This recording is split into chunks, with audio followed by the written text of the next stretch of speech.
be. But I've been working on this collection of short stories for a long time, and I'm glad it's finally been born, or being born. Right. Hi, I'm Matt Miller. I'm primarily a poet. I do some essays and other stuff too. This is my fourth collection of poetry, 10 of the River, and it kind of comes out of this the area of the world I was born in. It's Lowell, Massachusetts. It's the Merrimack Valley of New England. Betty Davis was born there, Jack Kerouac, kind of like that area. And I've published poems a bunch of places, and at a writers' conference about 5 years ago. COVID happened. Yeah, I know, COVID happened. I have like, I attempt to read the bio, but it's so I teach, so yeah, I'm just gonna read the poems through their thing, and I'm so glad to be here. Thank you to Shady and the Lost City Books for having us, and I'm so grateful for inviting us to read. Is there a new chapbook? Fiction is awesome. It's a chill by time. Thank you. All right, so First. I will go up first. I'm gonna take the mask off. Still on. All right. Thank you. So I wrote this book recently. It's my fourth book of poetry, and I went back to the place where I grew up to kind of capture some of that original energy and spirit of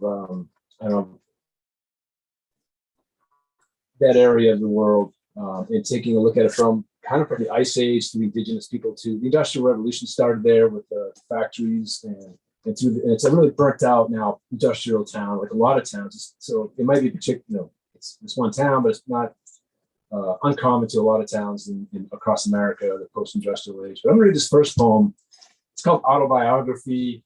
I guess I had this writing exercise where students sometimes look ahead, write your own obituary. It's kind of creepy, but well, this is just like a string of images of I guess of my life in some way. Autobiography. For a moment, I was a failed skip of stone sunk into the river. For a moment, I was the river purling in long last shadows of September. For a moment, I was a skinny grizzly spitting to a beer can. For a time, I was Christmas lights wrapping around downtown smokestack until I became a book filled with baby teeth. For a while, I was a boy painting the portrait of a queen. For a while, I was a child queen. For a while, I knew the switches to every light, knew the angles of every kiss in the autumn night, and shaped morning from the curve of her hips. For a while, I spelled the difference between church and lips. For a while, I was young. For a while, I was son. For a while, I was father for a million reasons not to pray. For a while, God begged me for an apology. For a while, I was an apology walking the edge of the dam. For a while, it was dust on the floor of a cotton mill, swept by a broom out into the summer. For a while, I was summer, until liver-spotted clouds blew over the dunes to fling the monarchs into Mexico. For a while, I was oil mill, fir and yucca tree. After all sap ran desert west, after sugar maple, elm and pine. For a moment there, I made up my mind to be worm for the plover. For a second, I believed I was enough vessel for my children. For a night, my wife was able to rest on our blade of stars. For one moon, the sea could trade us for the sun. For one dawn, we filched the horizon. That's the first poem in the book. Thank you. There's this poem. I go back, and the kind of poem goes back to the river's youth. And it's this my town, but it can be any town, really, where you go back to that place of youth. And he goes to the river and he kind of begging it for more inspiration. And I see some pretty regional provincial stuff. And I'm like, how's this going to play down in DC? I don't know. My brother Paul's here, he'll understand. Otherwise, yeah, it's lost. It's called Invocation of the Merrimack. The Merrimack is a river that runs through where the Industrial Revolution started in America, because the power of the falls, the Kentucky Falls, dropping power of the looms that sort of got us going, the cotton mills, and but as the land was inhabited by the Pennacook and Wamasett and Abenaki tribes before that. So he goes down to the Merrimack asking for some inspiration. Merrimack is a Pennacook word meaning strong place. Invocation of the Merrimack. And now I take a tongue into your mud, into your syringe and soda bottle banks, to beg your braided silk, your Pennacook equa, your sliding tar snake, your mouth of stones, your clavicle of roil and moan, your lover ghost thrown from Pawtucket Falls, your whitewater of bread and roses, your creak of locks and lifts, your leap from burning windows, your fished out crib of salmon and shiv, of shell casings and shad, alewife and boosted tires, your cradle of flywheel, of factory, your mill girl offering, your doffers, your biddies, your boom and your busted.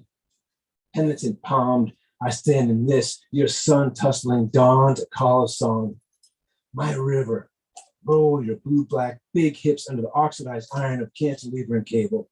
Deluge and slip bridge ribs and sing between the red brick and brackish heft of textile mills, turn art galleries and crack alleys.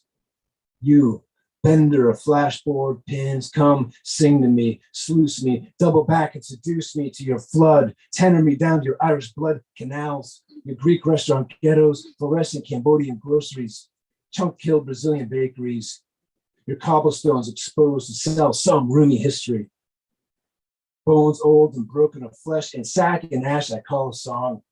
You ferried me home, now drink and spit me out where City Hall has crouched inside downtown's diverticula. Down to the fountainage of Clay Plaza, where my brother was suckered by a kid I wouldn't hit back. And there, just one of 10 police stations, Pollard Library, and across Arcand Ave, Lowell High, its field house named after our grandfather.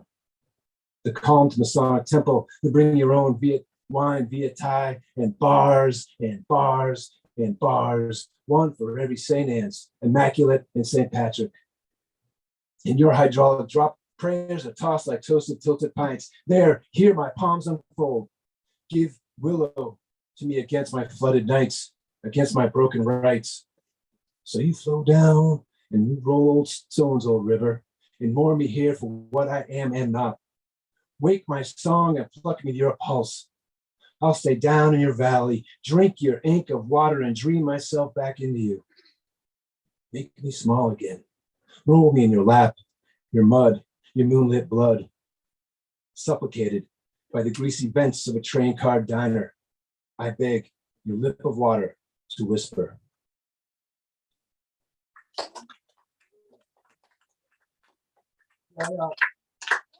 I had this idea, like other guy goes down the river, he asked for some, like, hey, give me some more inspiration. I want more from the river. And the river's like, yo, what's up? And I'm like, I give you everything. And you destroyed it. You poisoned me. You put all the stuff in the water, and you ruined the land. I thought the idea of the river answering back rather indignantly. And I have a few versions of this because the first one I did, I think there's a tendency to learn behavior for us to feminize nature and give it a female voice. So that's where I started. I did a couple of voices of male voice, sort of gender fluid voice, but the one poem I'm going to read here is the river answering back in a female voice, which is, as best as I can do through the male gaze, but I'm trying to do that. So this is the river, a little indignant about someone asking for more from her. It's called Said the River When I Begged for Her Song. Sorry, the language gets a little stronger. I know there are kids in the audience. They're not. Okay. I am the bending black silk, debriding the knuckled spines of winter. I am the swollen kink, brushing brown shoulders of summer. I am angel bone and braid, kneading beaded areola. I am the long fall into a curve from ankle to ass. I am that girl, woman, mother, and that old witch of ice. I am tattooed canal, my clavicle pierced by lock and bridge and flash pin. I am hot mud of lips, I am wide roll of hips, mossed kiss of clit. I poured flesh from this earth to wake you with wide eye, with whisper, with willow thighs, and you come now to me, all fist and ferry pole, all two-stroke motor, drooling gas and oil. You come again with black powder and flywheel, clock tower and loom, and build rooms of severed hymns, milling silver out of cotton, limbed against any April melt. But I shall yet tumify. I shall ride above all bulwarks and towers, and I shall drown your books in bearded lies. I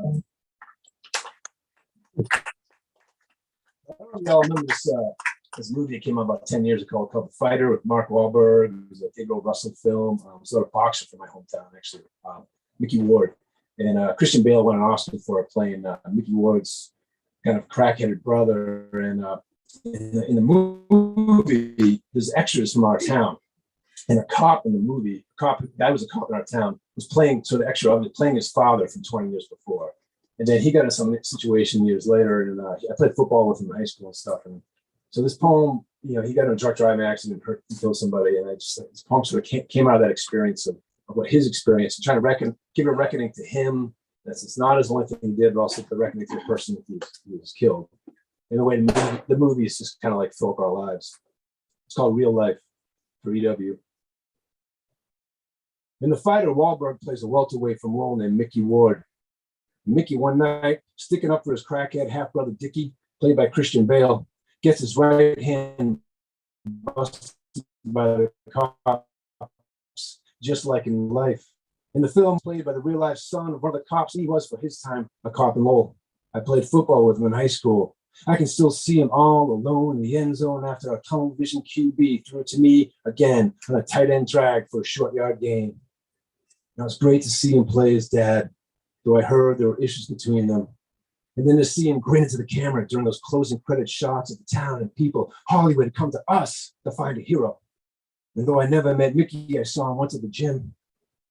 A few years later, well, after the cameras tied out of town, after Bale had made his Oscar speech, Dickie got popped again for stealing and dealing.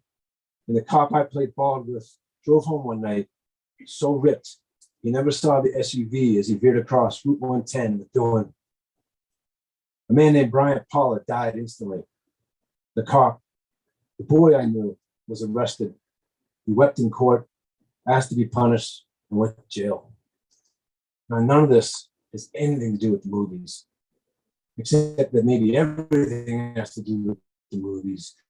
As we run alone, October ends, arms flailing, hoping someone will see that we're more than our falling action, more than this soft light flickering against the dark.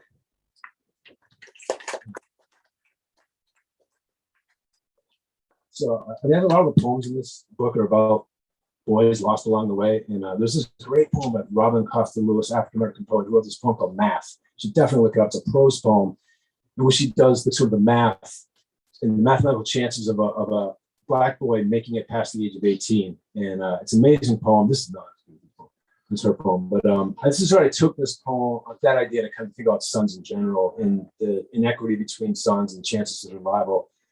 When I was a kid, anybody ever played Dungeons and Dragons as a kid? Like, I know you did. Okay, so Dungeons and Dragons is a thing called the saving throw. You take a 20-sided die, you roll it, you see you survive dragon's fire or a spell or poison or something like that. So I took that idea and it's kind of confusing, but if you get a certain number, you win, and there's variables based on your strength, your speed, your intelligence, and all that. So I kind of took that Robin's idea and built a poem off it. It's called Saving Throw. Take a boy, my boy. Understand mortality rates have been falling for decades. Understand there is no safer time to be alive, to be a boy, white boy, blue-eyed son. But understand there are three kinds of lies. Understand the anecdotal to the gospel. Take a boy and assign a number to his flesh. Assume the number is his chance of being taken, world murdered before he reaches manhood. Assume that number is 18. Assume his dad is a 20-sided die. To live, roll an 18 or higher. Assume the wicked of this exercise. Now roll. Now adjust the roll for the variables. Add for American, not Black, for American, not brown. Add for not the city I grew up in, and it's downtown, it's busted, it's oldie alleys behind liquor stores. Subtract for his art. Subtract for his tender heart. Subtract for the velvety, heavy, velvet, hot, velvet, breathless sadness. For sadness for why he feels so sad sometimes. Divide for sex, his gender, for who he is told he is by who he is supposed to love, who he might want to love. Divide him by love. Subtract for our anger, our MAGA, our gaslit nostalgia, for what it might mean to be a man in a world frothing toward war. Add for how rich, subtract for how poor. Multiply by privilege, square by systemics, fraction for fentanyl, COVID, for the PM 2.5 pushed into his lungs. Add for no belt, no switch, no father's fist. Add for no pistol in the house, subtract for lockdown drills, for AR-15s, bump stocks, Columbine copycats. Divide by the NRA, big pharma, bought lots at Yale and Harvard. Take away for the hate you give, the villainy you teach. Subtract for the anger of lost white boys. Subtract for the cruel white boys. Add for saintly boys in makeshift cathedrals. Add for my thick back, my tears, my laugh. Subtract for my bark. Add for Isaac. Subtract for Ishmael. Add for the strength of woman, for his mother's love. There might be enough, all on its own. Take a boy, take all the boys, roll their bones.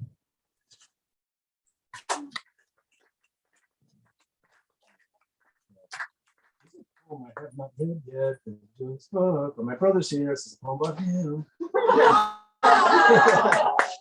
Also, it sort of goes up the last one because it's kind of like, like that stuff we can get away with when we're young and not thinking about how we get away with. And it also kind of like the sort of like underlying that is, stuff you get away with probably because color your skin, because of the class, the ways you like gotta be able to escape things. So this poem is a sestina. If you don't know what a sestina is, it's a 39-line poem that has the first 6 lines have each end with a certain word. Then for the rest of the poem, you have to keep ending the line with those words. So the 6 lines, the words are cop, Paul, stand, bullet, past, white. And then you got to keep repeating those lines as end lines as you go through, but in a different order. And then the last kind of 3 lines, you got to kind of like mix them all together. It's a variation on those words too. So the name of the poem is Then I Let the Alpine Play, which comes from Easy. So, on this idea, like you're young, you kid, you're playing, you blasted Easy, and you think you're kind of a badass, white kid in the suburbs, and we're all doing it. We're all doing it. We're not realizing there was sort of a strong and bigger reality out there that we were escaping. So this is called Then I Let the Alpine Play.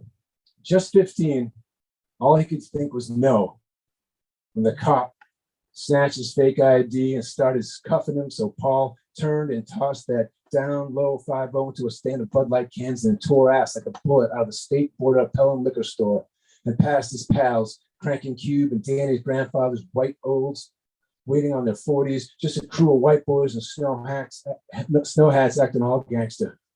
But then the cop was up and after him. But this kid had hooked and passed it past the parking lot and into the mosquito trees.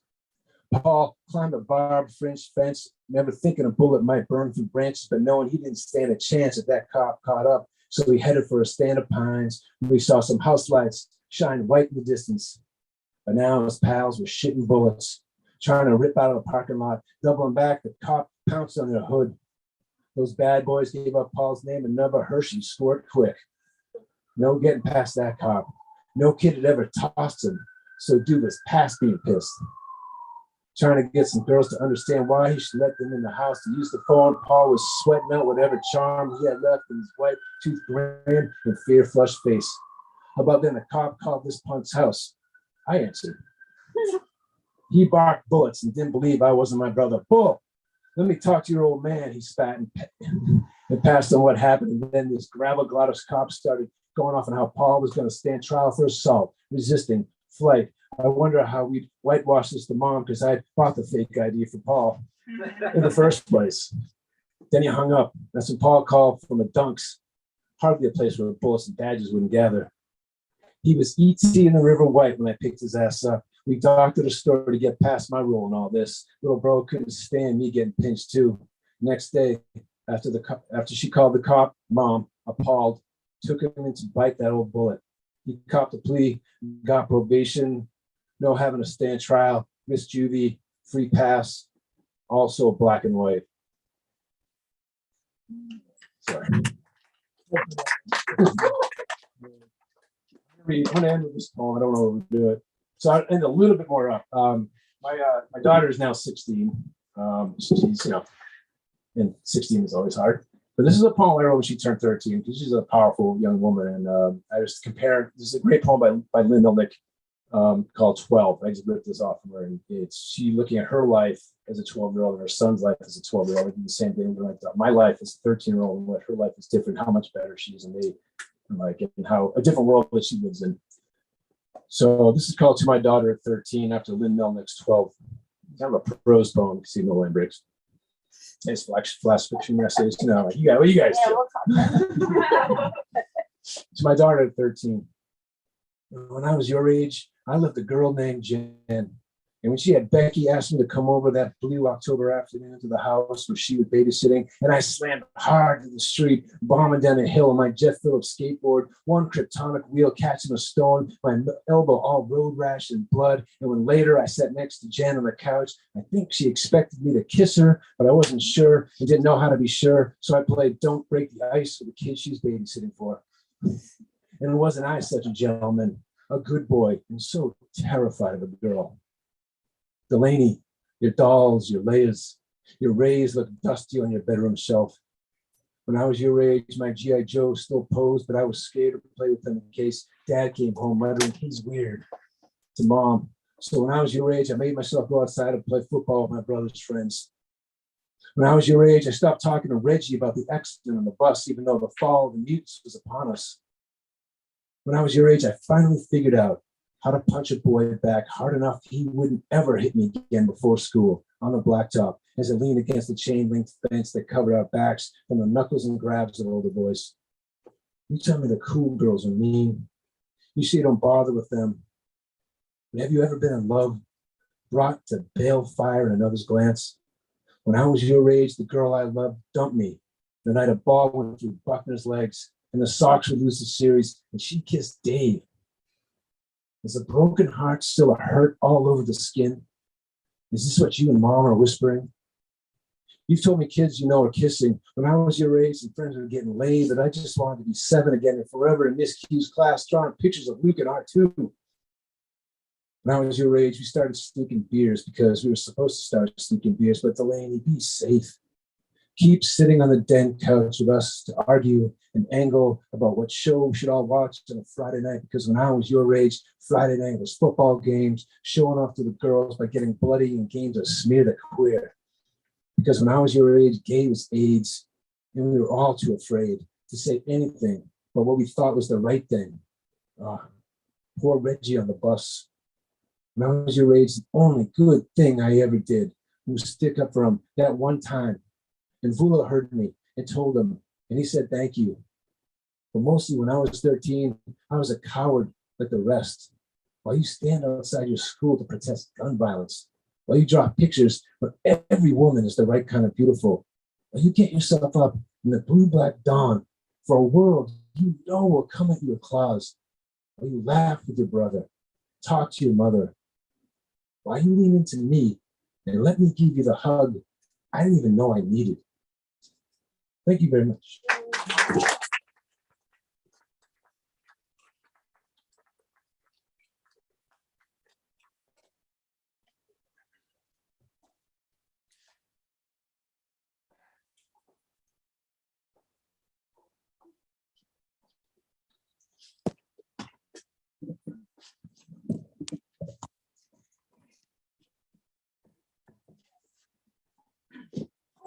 Excuse me. First, I want to thank everyone for coming here tonight.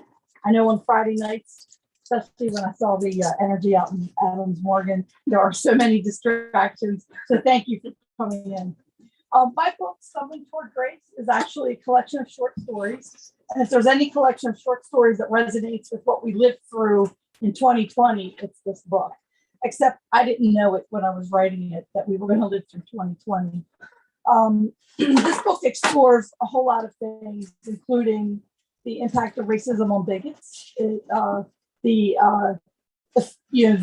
lies that people tell themselves when they call them, I call them fake Christians, when the fake Christians go around and use the Bible to hurt others or to use it as a weapon against others.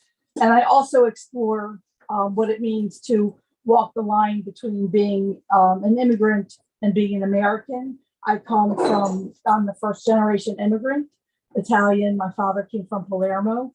And I grew up with those, what does it mean to be American? And what does it mean to not to be Italian? We would be told to go to the store and buy American bread, which is actually sliced bread. So I picked two stories. The Stumbling Toward Grace story is about a bigot, actually, who realizes at the end of the story what he's lost. And picking Giudicia, Italians use say G for C. So when you hear an Italian say ricotta, it's regatta. And so cicoria is, the American translation of Giudicia, which is basically chicory that Italians forage for and cook and eat. So the first story, Stumbling Toward Grace, is set in Baltimore. Stumbling Toward Grace. It was during a particularly nasty ice storm in the winter of 2009 that brought Baltimore to a standstill when Adolf Ott realized at age 87 that he missed his daughter Polly more deeply than he wanted to admit to anyone. For a brief moment, he trudged through the snow and sleet, walking in the tracks left by the salt trucks. He imagined her walking with him, steadying him under his elbow so he wouldn't fall. She visited him on Sundays with her family. Then, remembering her family and considering what they must look like, he shook the image from his mind. He had never been the kind of man who leaned on a woman, no matter the circumstances, and Polly had made her choice. She married that black man against his wishes, without his approval or blessing. Not wanting to fall, Adolf trod carefully, avoiding shiny surfaces that could be ice. Walking the 6 blocks to the church took longer than usual in the snow, even with his rubber skidded boots, but he slowly moved forward, leaning on the sides of parked cars to steady himself. The snow's coldness bit through his gloves, and his fingers felt numb. The effort winded him. He avoided sidewalks that his neighbor had not yet cleared, and although Father Mark assured him that the furnace would be fine and urged him to stay home until things melted more, Adolf knew the furnace needed him. He considered it his furnace, and he took pride in keeping it as fine-tuned as a Stradivarius. For 22 years, ever since he retired, he maintained the church's heating and air conditioning system. Thanks to his precision and keen dedication to detail, St. Elizabeth's Church hadn't experienced a day without either heat or air conditioning. 2 blocks from his Montfort Avenue house and 3 blocks from the church, he heard a gang of children. They shouted and squealed with laughter. Their voices were strong and vibrant, echoing along the narrow streets and breaking the silence imposed by the storm. Then he spotted them bundled in bright jackets, hats, and gloves, carrying shovels and brooms and pickaxes, while pulling a large bag of salt in a wooden wagon. 7 or 8 kids knocked on every door along Montfort, asking residents if they wanted their sidewalks cleared for a price. Enterprising bunch. With their faces obscured by colorful scarves and hats, the kids appeared giddy from the snow day. When he noticed they were black, his mood soured. Probably cruising houses to rob them. Go back home, he shouted at them. Nobody wants you here. They faced him. Their smiles were gone from their faces. Go on, go back. Nobody wants you here, he repeated. Speak for yourself, old man, a gravelly voice shouted at him from behind one of the storm doors. Adolf knew it belonged to Mookie, a jigaboo-loving troll if he ever knew one. You'd know these neighborhood kids if you weren't so damn cantankerous and ornery all the time. If you get robbed, you know why. Didn't say I didn't warn you, he yelled back. The kids stared at him. The whites of their eyes matched the icy snow covering the streets. We want to know if you want your sidewalk cleared, said the oldest looking child, who couldn't be more than 10. We're providing a service, one of the bigger ones said. He flashed Adolf a wide gap-toothed smile. His teeth were larger than his face. Spit in the air and it falls in your eyes, Adolf, Mookie shouted while she handed them each $1. When you finish clearing my sidewalk and steps, I'll double that, she told the kids. Now, how many are you? 7? You all like hot chocolate? When you're all done, come on in for a hot chocolate.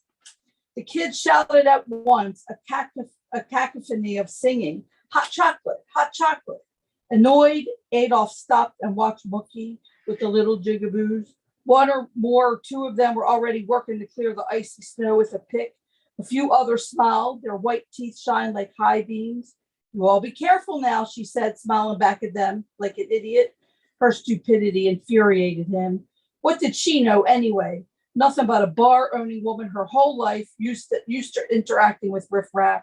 He thrust his foot forward into the icy snow, moved on step by careful step. He hoped that Mookie's foolishness would come back to haunt her, just so he could say, "I told you so." He shook his head. "Mookie, you're a damn fool," he shouted. "Maybe so, Adolf, but you ain't exactly bucking for sainthood, no matter how much time you spend at that church," Mookie called back. "Maybe these could be your grands for all you know." She laughed as she closed the door. Adolf paused, looked closely at the children. He examined their faces for a family resemblance and decided that Mookie enjoyed tormenting him, as if he already didn't struggle with torment enough. But Mookie invoked Polly and her family, something he didn't consider a coincidence, and it forced him to wonder about Polly's kids as he walked toward the church. What were they like? He couldn't help but be curious.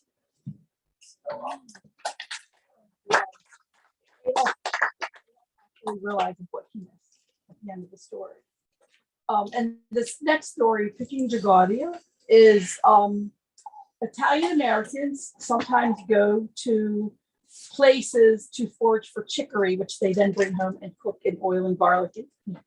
Americans consider that a weed. So here we are. Picking Giardia. The last place Connie Sessa wanted to be was sitting in the passenger seat of her father's Dodge Dart, an old vehicle with faded green finish, a missing muffler, and dents from his bumper car driving style. The engine coughed and sputtered before it turned over, and when it finally rumbled to life, shattering the Sunday morning silence with its roar, he shifted into gear and pulled away.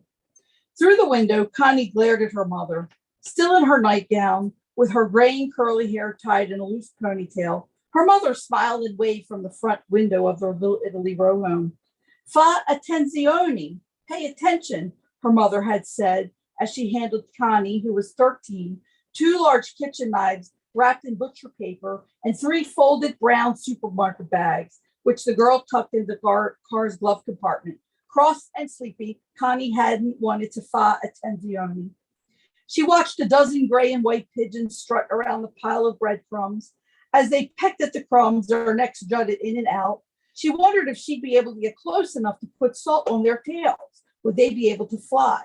Her father had told her that salt disables their wings. She spent countless hours as a child with a salt shaker in hand, chasing starlings and pigeons and trying to get close enough to sprinkle salt on their tails. Seagulls competed for the crumb pile. Their huge wings swooshed the pigeons, flapping as they rose and fell away from it. The sun, barely risen over the rooftops of Baltimore soldier-like homes, cast a gold sheen on the car's torn green seats. The church bells had not yet tolled their melodic summons to the morning mass. Connie yawned, wondering what would actually happen next time if she refused to go foraging with her father on Sunday mornings. She much preferred sleeping for another hour or playing with her furry black cat before having to put on a lacy Sunday dress for church than picking Giardia or chicory. She had put on her worst clothes, jeans with holes in the knees, ripped tennis shoes, and an old worn t-shirt so not to ruin her good ones. She set her head on the window and shut her eyes. "Ready? You no look ready," her father, smoothing his cap, said. "Wake up." Embarrassed and annoyed, she frowned at his black knee-high socks and his sandaled feet. She wished he would dress as if he had been in the country since he was 20, she thought. It was the 70s already. He could at least lose the black knee-highs when he wore sandals and regular shoes instead of those baggy things he called half a pants. Her father pointed the car toward Lombard Street, away from the rising sun, and pressed his sock and sandal toes onto the gas. She prayed no one would be at the fort to notice them, especially not Tony Gardoni, who made her heart beat faster than her grandfather's sewing machine, not her cousin Rosa or Uncle Joe, who was her father's brother. They had the same bad taste in fashion that made them look like matching bookends, and especially not anyone from her school, the normal people who go to the fort to explore its history instead of its foliage. With her whole heart, she wished she could transport herself out of the car. Her father's rotund body barely squeezed into his plaid shorts, and a white tight undershirt revealed rolls of fat around his shoulders and back. His cap hid the ever-widening bald spot on the top of his head, and a big mustache, looking like a tarantula, hanging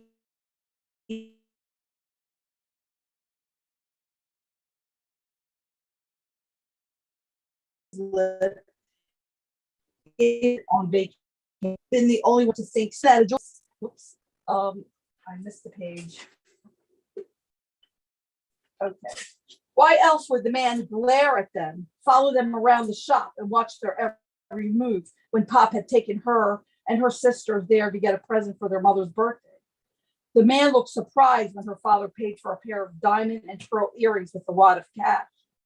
Although he had been in America long before Connie was born, to her, he still looked and acted as if he were fresh from the old country, as he called it. Some things just don't change, regardless of geography. Just like back atop a mountainside in Sicily, the same routine dominated Sundays. Pick Giardia, go to church, and eat dinner at noon. In Baltimore, the Giardia picking season started in May and ended in August. The only thing that changed every Sunday was the place. Last Sunday, they had gone to Greenmount Avenue Cemetery, an expansive place in the middle of the city and where most famous Baltimoreans were buried, to pick the stalks with purple blue flowers. They had spotted heartthrob Tony with his mother and his elderly aunt there, bending over the stalks, growing up along the graveyard section boundaries. They had been cutting away at them like migrant workers earning pennies per pound. Tony's aunt had twisted the skirt of her dress into a knot so that it formed a makeshift basket. Knife in hand and stooped over the plants, she cut the stalks and dumped them into her dress. Connie's face flushed when Tony had spotted her. She imagined running into Tony in a million different places, but not while picking Giardia. She turned her face, red from embarrassment, away from him, and also looked mortified, as if he wanted to shrink to the size of a gnat. She had understood perfectly. She raised her knife a bit higher before she brought it down on the clump of Giardia and winked at him. She rolled her eyes toward her father. So that's it.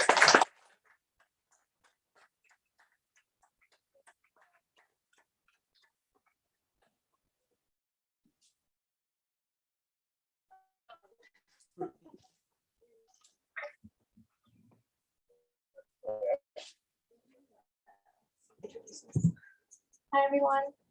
Thank you again for showing up Friday night. Like Rosalia said, I know it's a busy night for most people. So, and I appreciate we being together a nice one, even if it's only half. And thank you to Matt and Rosalia for agreeing to come down and read with me. It truly means we've heard their work. So it is an honor to be reading in the same space as them. This is a chapbook primarily of flash fiction, which is flash stories or stories under 1,000 words. But after hearing Matt's poem, I feel like maybe I could call it a prose poem. Yeah. Poet slash fiction writer. Let the book sell figure out the genre. Okay, so this first one is called Things I Say to My Son While He Sleeps. And both my boys are here, so this is fiction.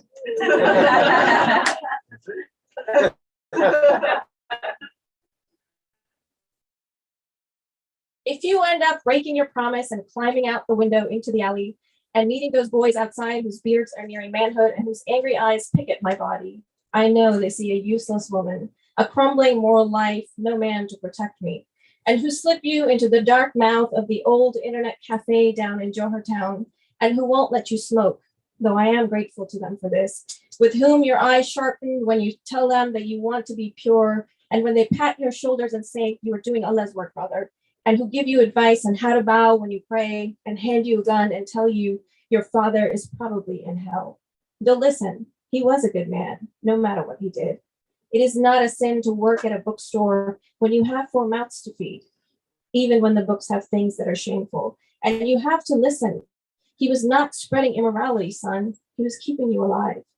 If they find you battles to fight, tell you all the things wrong with the doctor's family you've lived next door to your entire life, whose mother carried you when you were little, whose children you played with, who was the first to run to your father when he lay bleeding in the street.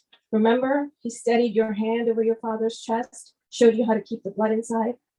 But whose daughter steps out of her house without covering her head, and if little fires of shame burn inside you for knowing them, and because you see my head uncovered in the market too, and those boys tell you that the entire neighborhood is watching you share your wall with a golfer, that your father died not because of the bullet, but because he was sin, and because an unholy hand touched him at the end.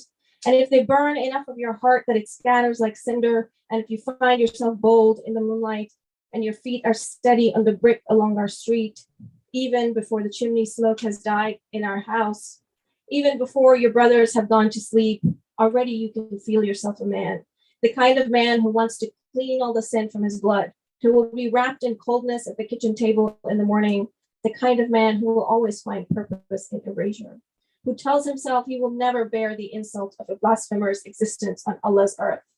If those boys' words are the beat of your steps, if your hand is bold enough to ring the doorbell, knowing I'm waiting for you just a few feet away, knowing your brothers are looking for you like they used to look for your father. And if you stand at that door, waiting for it to open, and if your fingers are just a little numb around the gun, and if you shift your feet, and if you feel as if there are a million eyes on your back, but you feel alive, more alive than you've ever felt, forgetting that your existence is the purest thing there can be. Turn the gun to your own head, son, and shoot.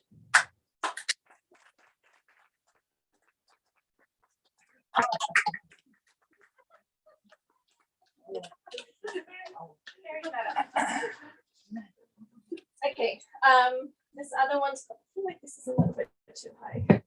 Stand. This one's called Willow Tree Fever. I had already been feverish for weeks when husband came back from the neighborhood association meeting and said he had figured out what was wrong with me. There was a problem, he said, a big problem. That tree is poisoning you. He pointed at the willow's crown visible beyond our gate. We have to cut it down. The tree was in the middle of the neighborhood park, the only place I went besides visiting the other women who lived on our street. It was a relief for my days, which had been downy and unspoiled at the beginning of my marriage, but lately had taken on a rotting quality. I found my limbs drained of life. My saliva always tasted like ash. More and more, it became difficult to let husband touch me. I had taken to sneaking out to the park in the afternoons when he was at work and his parents were sleeping. I liked hiding behind the curtain of leaves, my back against the sturdy trunk, pulling my shalvar up to feel the air lick the hair on my legs. I liked how the wind set the leaves in motion, how they shivered. Sometimes when no one was looking, I pulled my shirt up and rubbed my stomach against the roots. I was doing this nearly every day by then, rushing through housework so I could escape outside.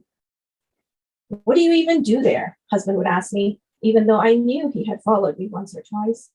Rest, I would say, and my face would burn in the memory of the willow's skin against it. The tree had become my excitement. I hated the idea of what my life would look like without the willow.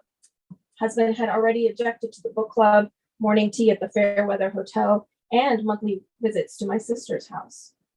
Association rules, he said.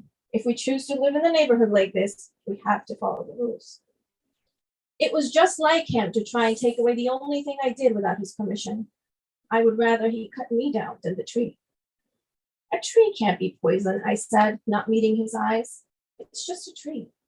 A lot of other men were worried too, he said. Their women were going for walks in the morning, evening. They were lingering by the tree, clustering under its branches. Had I suggested the idea to them? I had, of course. If we stayed inside our homes, we would wilt.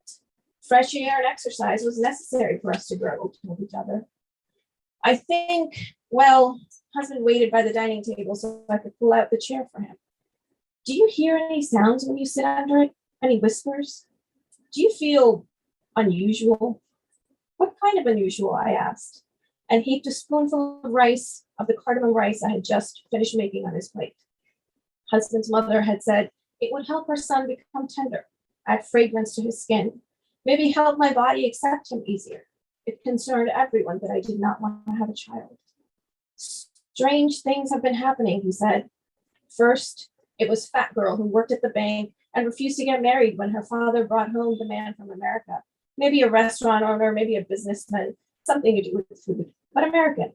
Then Babyface and her younger sister showed up without their hijabs on a billboard for pop star idol down on Allen Road, and all us neighbors stood in our yards to listen to their fathers shouting before we ran inside to turn the TV on. Then old Dr. Uncle's young wife asked him for a divorce, saying he couldn't function in the bedroom and she was not going to wait around for him to die.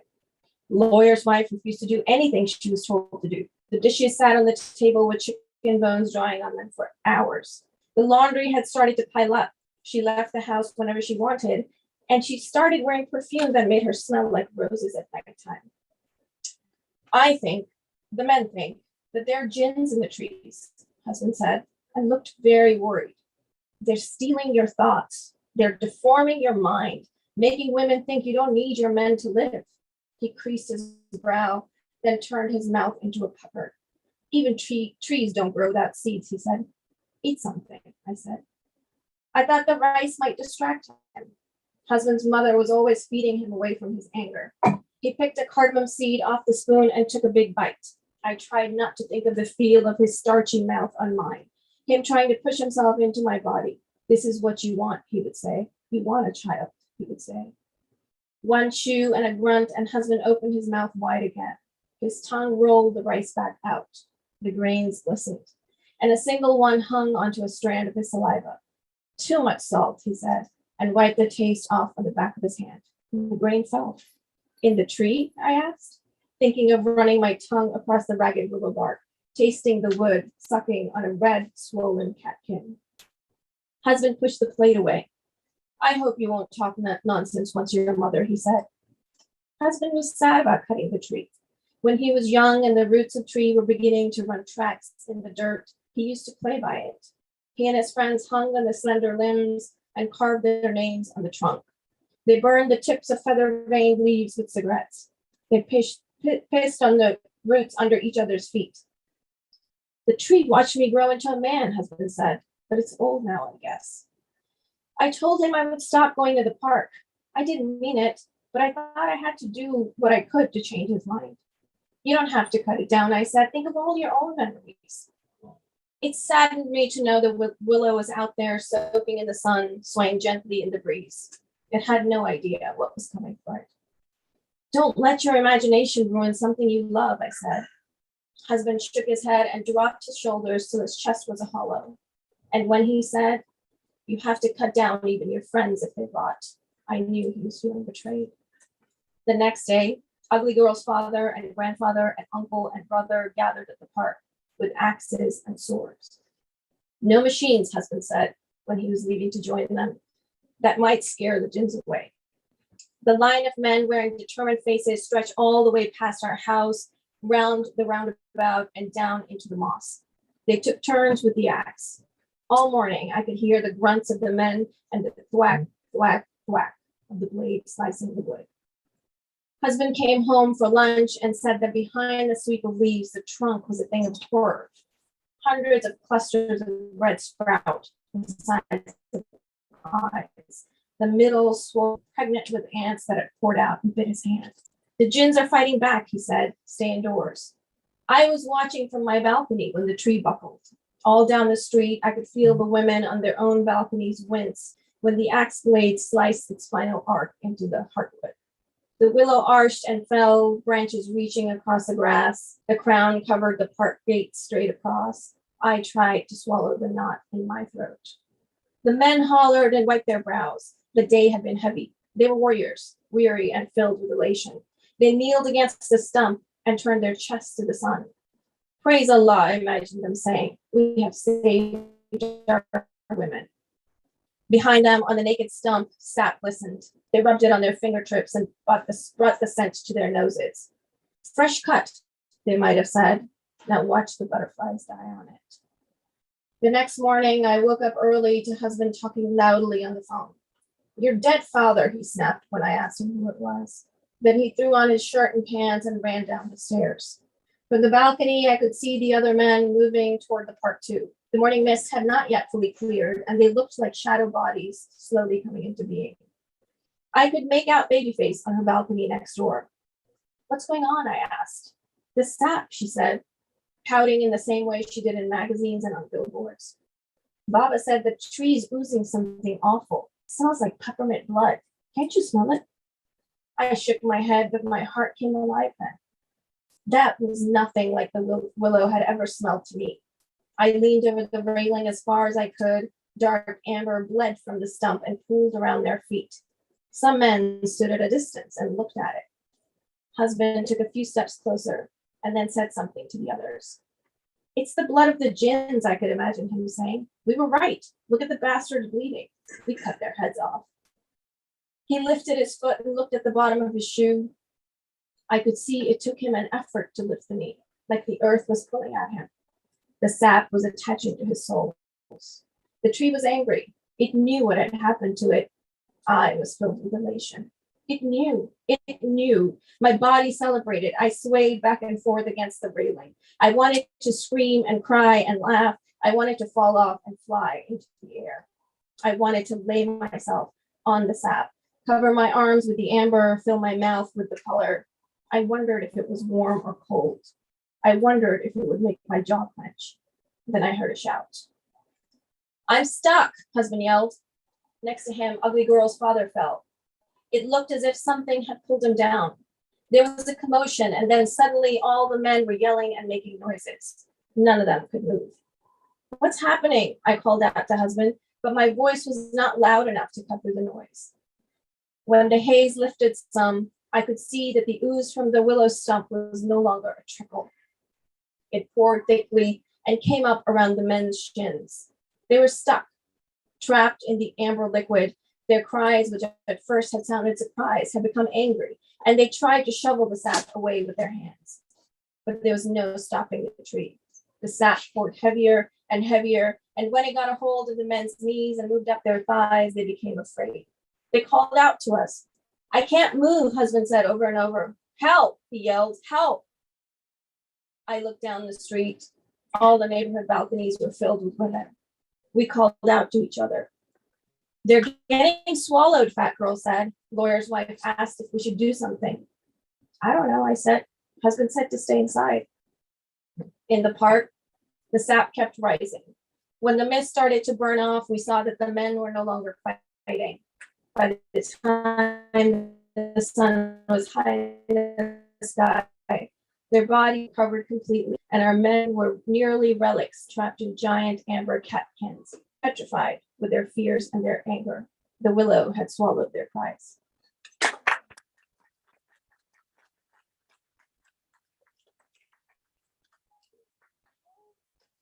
is called Apartment. That summer, they had almost given up. They went to work and came back in the early evening. They made dinner quietly and politely asked how each other's day was. They watched TV. Sometimes he fell asleep on the sofa and she left him there and went to bed alone. On weekends, they went to the secondhand market down on Liberty Road and rummaged through piles of other people's discards, snowshoes and teacups and old sports trophies and plaques and sweaters that said made in USA.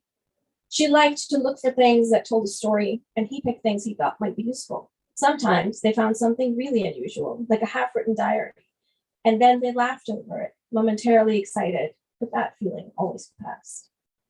In this way, their apartment was becoming a museum of rejection. They spent a long time setting it up with their finds, putting a thing here, then there, then taking it away altogether and abandoning it in the hallway closet for later. They would start in one room, each standing in front of the wall, each with a hammer in hand. He avoided touching her, waiting until she picked from the sack of discards in the center of the room, then reached in. She walked back and forth quietly, talking under her breath, unaware of him. She was faster to decide where to hammer or tape or hang, and moved quickly. First one wall, then another, then the floor, then the side table. She strung fairy lights and yarn between windows, wrapped their lengths around shelves, draped the neck of the light bulb. Sometimes she lost interest and left the ends hanging. Her part of the room looked wild, like half-told anecdotes. He considered his decisions. He asked himself whether a thing belonged with another thing. He debated whether it was more important to admire something from a distance or to be able to reach it in case he needed to. When he was done, he packed away the hammers and cleared the nails off the ground. By the time he made it out of the first room, she would be sitting on the sofa, sipping water slowly, her eyes on the TV. He knew he should probably say something at the time, something like, good, better, best, you must never let it rest, or something else like that, which would make her laugh burst through the room like when they had first moved in. But between the stacks of secondhand magazines and old phones and boutiques from Indonesia or Malaysia, they hadn't been able to agree which. They had filled their walls with other people's lives. There was no room left for her laugh to echo. Thinking this, he could never bring himself to speak. Usually he walked past her to the kitchen and poured himself a glass of water and stood there drinking till it was empty. Then he wiped the countertop with his hand, even though there was usually nothing there to clean. Once, from the corner of his eye, he saw her smiling at a ceramic plate she was holding up to the wall. She was standing next to the window in their bedroom, and the sunlight was falling on her face. It lit up the small mole beside her eye.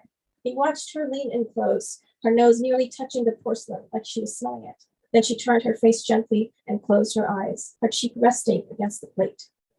He wanted to ask what it was that was making her smile this way, but he had not seen this kind of tenderness on her face for a very long time, and thinking that she must be savoring the feeling, he said nothing. Standing in the room, looking at her next to the window, he could remember the time when they had looked at the bare walls and said, we should do something about this. He had been just as full of love then. The room had been just as bright.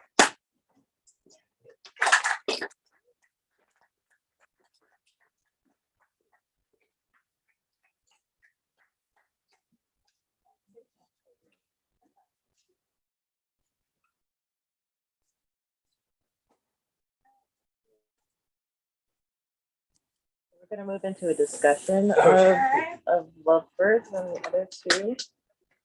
You're welcome to use the microphones. In fact, I encourage you to do so.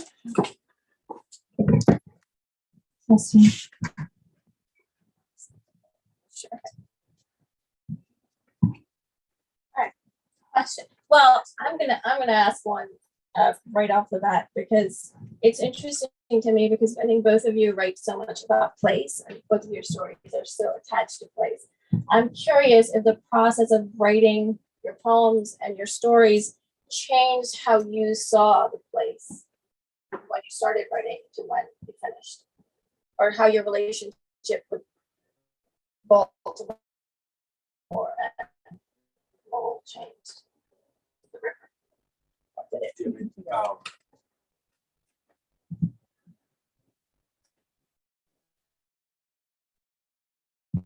Well, I mean, I guess my is you kind of realize those places you really don't, you're not out there anymore. I think I realized as much as you want to go back to your places where you grew up, and that old idea of you can't go home again, or you can't stay in the same twice because the water is changing. Saying you can't stay in the same river twice, the water's changed, but you've changed too. And I felt still outside of it. I'm like, you can write about it, but you're never back into it, that place, as much as it's part of you in some ways, if that makes sense. I sort of felt outside of it. Does make sense. I'm in the process of feeling outside of it. I don't know. I still live in Baltimore, and I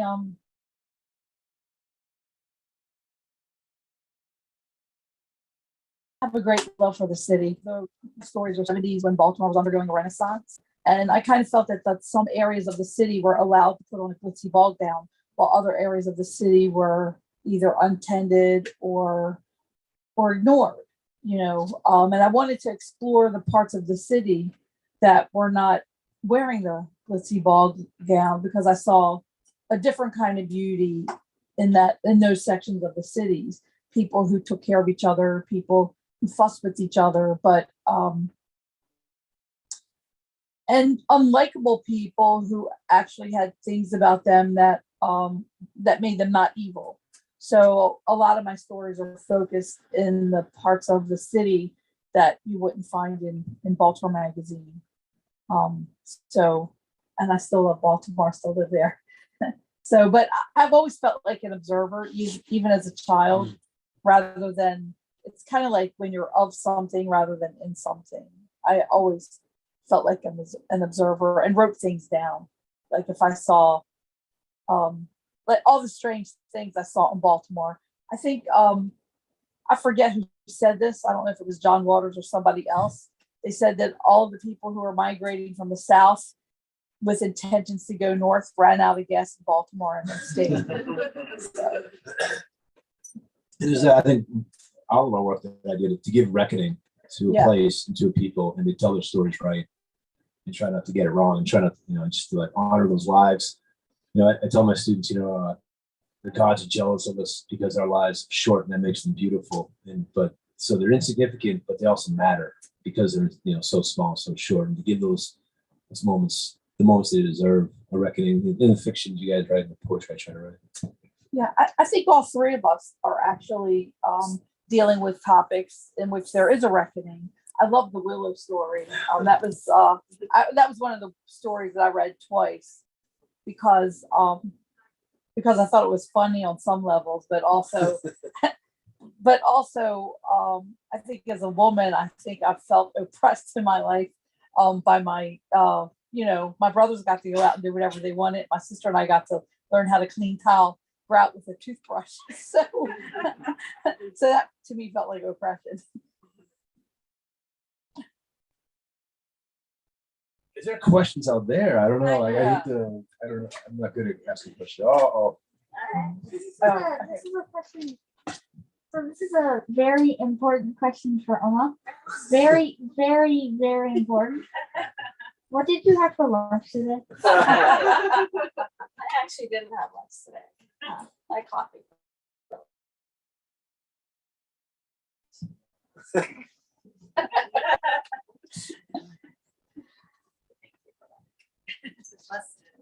Yeah. Some questions, but something I would like to explore about Lovebirds, and the other two of you can answer this as well, is who is the audience for this book? Did you have someone in mind or some group of people in mind when you were writing this? Or was this more an expression of the deep personal world that we're getting a glimpse into with Lovebirds? Very interesting question.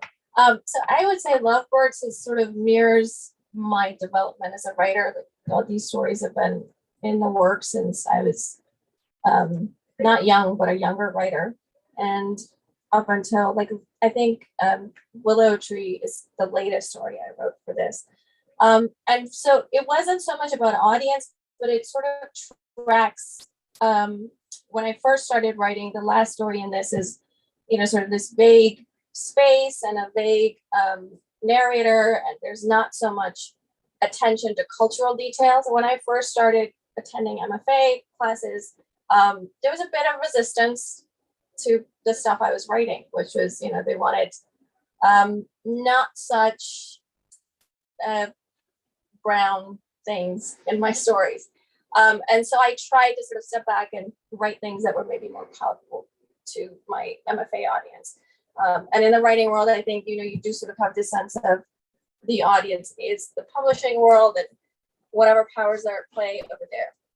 But I think over the course of the last few years, I've kind of gone to a space of, well, but what I really want to write and what I keep returning to are, not necessarily stories based in Pakistan, but stories that come out of experiences or mythologies that I understand.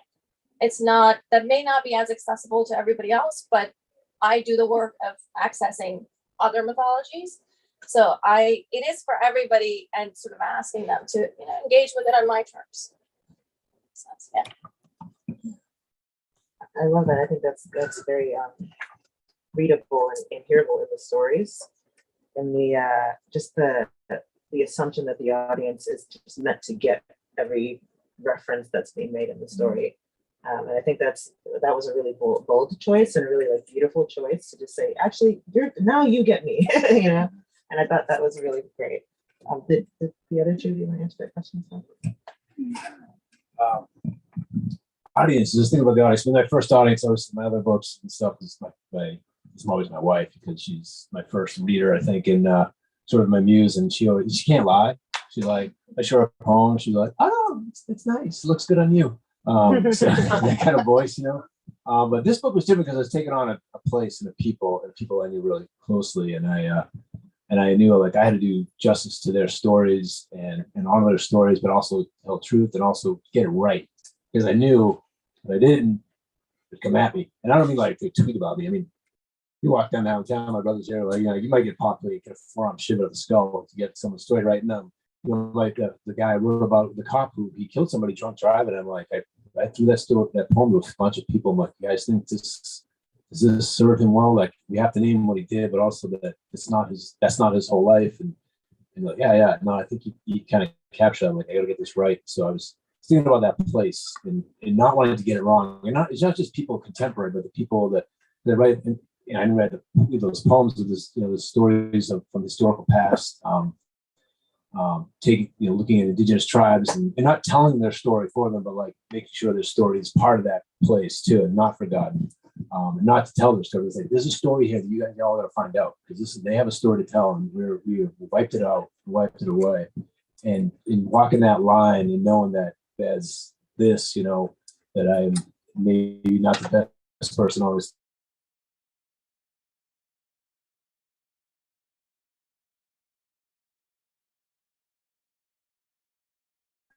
Like, you might want to think about this, you might want to think about that. I was very appreciative of other readers who looked at it. But yeah, I guess that sort of answers it. I have a question. Do poets do research like we do? Oh no, yeah, I did tons of research with this book. I was, especially with this, not always depends on anything, but no, I was deep in books and a lot of that stuff, and pulling out stuff and looking at speeches of Pastor Conway, the last great sachem of the you know, they went up the Merrimack and his last speech to his people, and looking at I have poems where just researching the mill girls and what their lives are like in those factories. You know, it seemed like, oh, you know, they sell it in these tours like, oh, it's such a great life. I'm like, they're sleeping 5 to a bed, they're getting tuberculosis. I spent 4 hours listening to a loom machine just to get the sound down right. Shataka, shataka, tak, shataka, shataka, tak. I'm like trying to I'm like just listening to the machine just to like get the sound right for another one poem.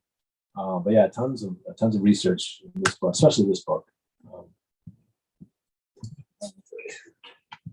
I'm going to say I don't really consider audience. I consider the character. The characters come to me, and I feel like I need to write the truth of the character, whatever that is. And this book was actually rejected more than 80 times before it found a publisher. And I began to know why, because this book, I'm interested in parts of society that people don't want to talk about.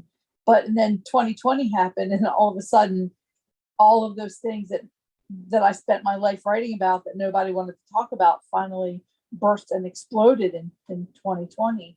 And so, the characters are to me what drives the story, and whatever that character's truth is what I'm trying to get at, and that sometimes takes a long time. And I'm not the kind of, like, I usually end a sentence, like if I'm finished writing for that day, I end it in mid-sentence so I know where I'm going to go the next day.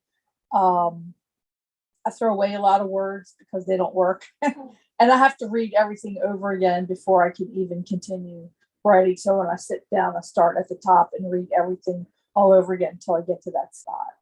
But I don't really consider audience so much as I consider story. What's the inner and outer story that the characters are having? How long did your longest, or what was the longest time a story took you to write in this? There's a story in there called Mimi and Mo Go Dancing, and that is about when my children were younger. I went to a church that had a lot of men and women who had been priests and nuns and who had left the convent and seminaries and priesthood to marry and raise children. So there were a lot of activists in that church. And I was a single mom, and somebody came up to me and said, Rosalia, what are you doing today? Do you want to chain yourself to the chain link fence of some like military depot to protest something? And I can just look at this person and say, I'm a single parent. No, I'm going to go and do like laundry. I don't have time to do that. But then I kept thinking, what if, because they had children too. And what, at the same time, there was a newspaper story of an accident that happened somewhere where an activist's legs had been cut off by the train because he laid across the track and the train didn't stop. And I just wondered, what if children were there and saw this? What would the impact of that be on their lives later? So a lot of the stuff in my stories come from either things that happened that I read in the newspaper, and then I like, what if this happened? Writers always ask what if. So I what if them into a story, I guess. Question back there. Yeah. Come up if you like. You can also just stand up and project. If you like. I'm not gonna reach that far yet.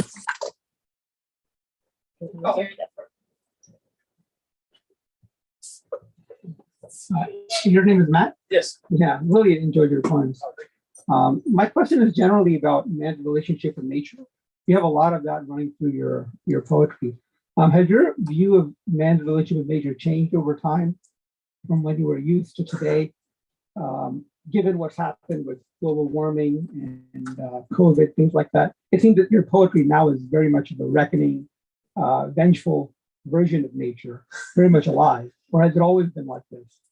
I mean, if you compare to, Lee Spalding and that generation of Frost poetry, it's very different. Yeah, well, I say Frost is a pretty harrowing poet. I mean, people come out, it's always a nature poet, like a death poet. That's what nature does. I mean, it sounds all idyllic and it's always like, it's coming at you. And I think I probably am of that ilk. But I guess, when I was younger, maybe it was like this ideal, like, oh, we can be one with nature and stuff.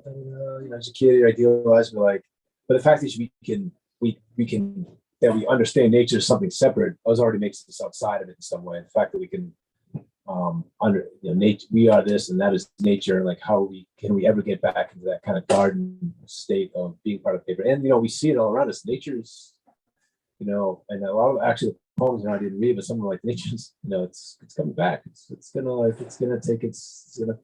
I spent a lot of time in the ocean, and I feel the water's getting warmer, and the sharks coming more north, and the sea levels rising, and the hurricanes, the tornadoes, and everything building up, and there's a reckoning too that comes. Can only borrow time. The book kind of starts with the last ice age, the Laurentide ice sheet that pulls back and makes this river bend from down to Boston up to this other part of Massachusetts, like that.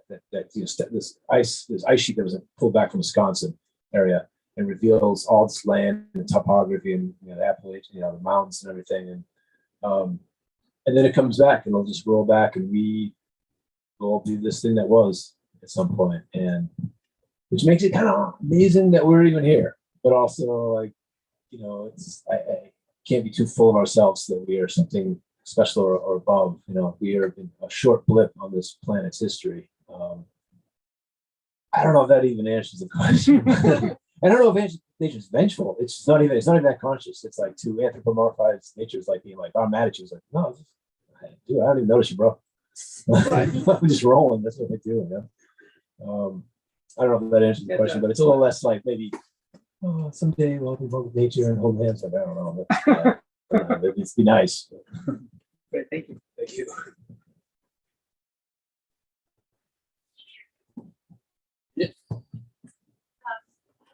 Thank you, all of you. As somebody who enjoys reading, this was just an amazing evening.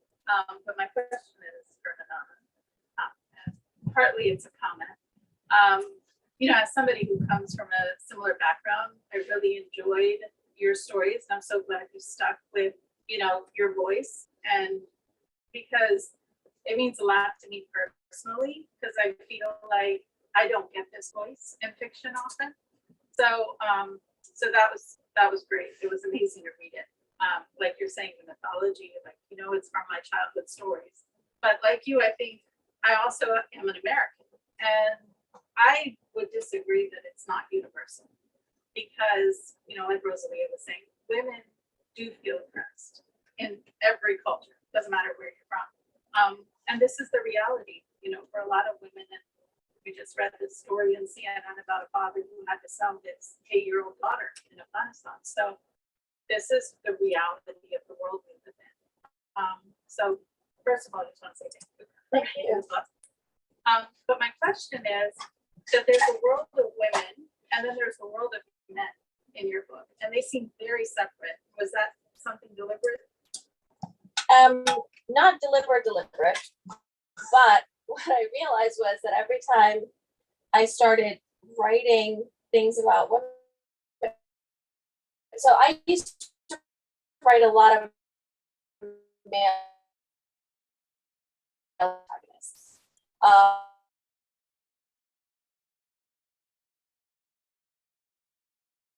Like the what if? What if this was the woman that held the power? What if they slowly gained the power here?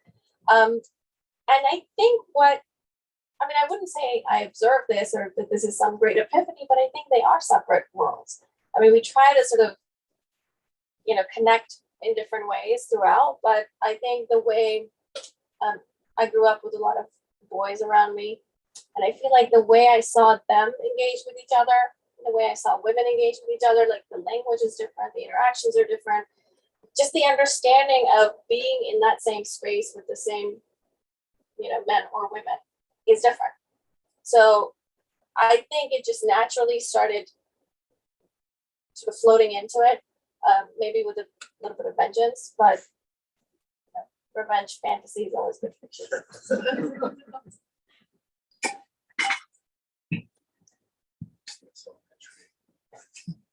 I have had people read that story and kind of go, well, that's interesting. Like, it's fiction. Question. I love that story to Willow when I read it. I read it twice, and I just really love the symbolism in it because the men who had the power ended up becoming paralyzed by their own fears. So was that intentional, or was that just a gift from the universe when you read it? So I was weirdly obsessed with trees when I was little. And this started off just as, I had this idea for Willow. And I was like, okay, I'm going to write a story about Willow. Willow in a park.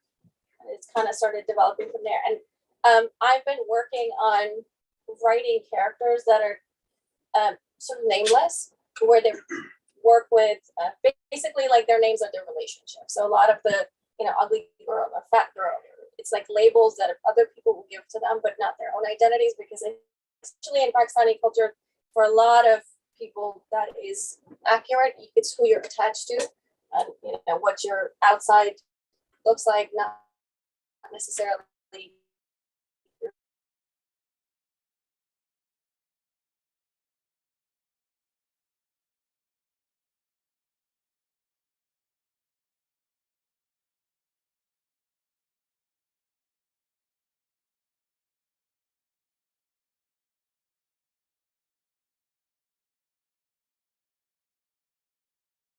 You cut. I think their power to them, to kind of say, well, you're rid of these now, so you can go on and live as you can.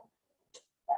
And in fact, in some ways, I think the moment when they're calling out for help, I think for a lot of women, that would be the time to sort of lean in and help and sort of jump in. And so I think them not moving and deciding to stay back is sort of the ultimate. I love that part. So that one was a little bit deliberate. Yeah. The little husband said to stay inside. Yeah. Well, I thought that was hilarious, that line. Okay, we have time for one more question from the audience. Did you, on that part we were talking about right there, on the balconies at the end, did you consider having like a bigger debate amongst the women? Because you handle it. It was like a quick to the one little line and then like it's over. So my argument is that if that happened in real life, all we would have to do is look at each other and go, are we doing this? Don't worry. No. So it's So it's longer for you. I actually probably extended it longer than it would be more like that. Or just like this. That's, Oh, I have a question for all of you to answer at your own pace.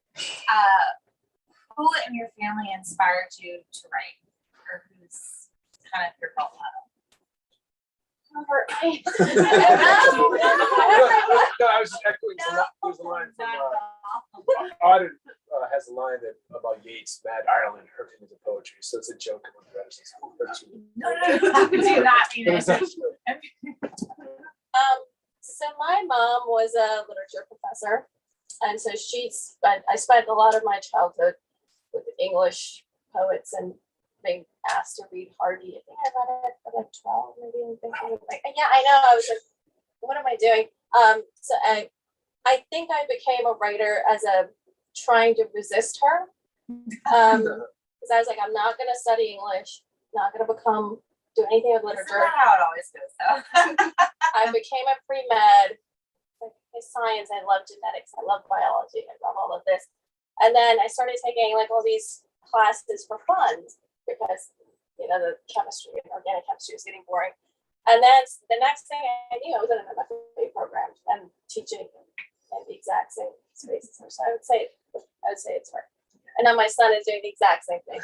Well, you know, as much as you try to fight it, it finds you. Okay, all of you have answers. Yeah. I grew up in an immigrant community, and I still live in that community. So there were stories all around. And I also understood that we were other because my parents did not speak Italian in front of us because they wanted us to assimilate. And my grandmother spoke fractured English. So I actually, you know, in the Italian family, girls get to learn how to cook and all that stuff, and guys got to do whatever they wanted. And there's no bone in my body that says I'm going to be a good housefrau. There's just no bone in my body that says you're going to learn how to cook. You're going to learn how to do this. So I would actually hide from my mother, and with a pile of books, I would go to my grandmother's house and hide, and I would read. And it was Jack London's White Fang that just inspired me because it's from the point of view of the wolf. And from that point on, I said, I'm going to be a writer. And no one believed me.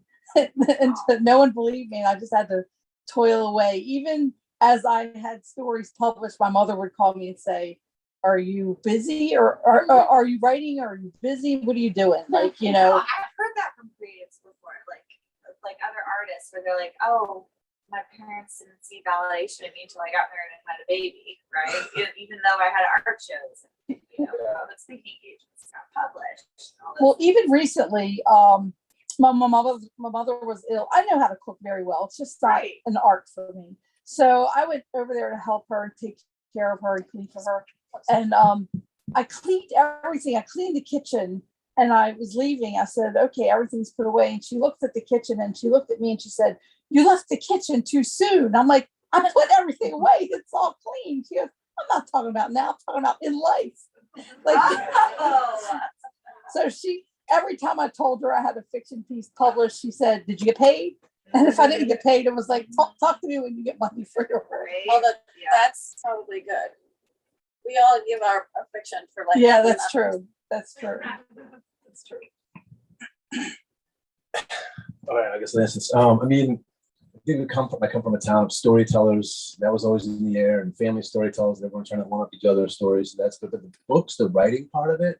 This is really an honor for me to say this because my little cousin is in the audience here. My cousin Sage was her dad. My uncle Ray was always pushing books, giving me books because we were, you know, he and I were more, and her mom were very bookish. We liked stories and talk about books and taking us to concerts and give me his comic book collection. And like, there's just sort of like stories matter, these books matter. And like, I think he saw like that bookishness in me and honored that. Whereas everyone was like, so like, maybe you should go outside and play. And like, yeah, I didn't book, I'll play a book. And so thank you, Sage, for your dad and mom for like giving me like honoring like that, you know, these stories, books, novels, poems, movies, all the movies we talk about. Like I knew I could talk to them about books and movies. And so I think that was validating, like, this is a thing that's okay, and that I can love and not feel weird about, not feel weird. I mean, I was a weird kid, but yeah, I'm so glad you're here. I can say that because I will never articulated that to you how important they were in my life. Good. So Love thank you, family healing moments. I'm so excited. Right. Amazing. Thank you all so much. What did you have some more? No, Thank you three so much for joining us this evening. This has been such an amazing reading and great conversation. I'm honored that we can have you here at Lost City Books. We are officially, as of now, closed. So if you don't have your books yet, definitely grab them. We have a few copies of Lovebirds downstairs. Mark brought some copies of Tender the River, and you can order copies of Stumbling Toward Grace at the front desk, which Rosalia will come and sign before they Yeah, I give will. it to you. I will definitely. Thank you Use the all. hounds in Thank 5 minutes you. would be great.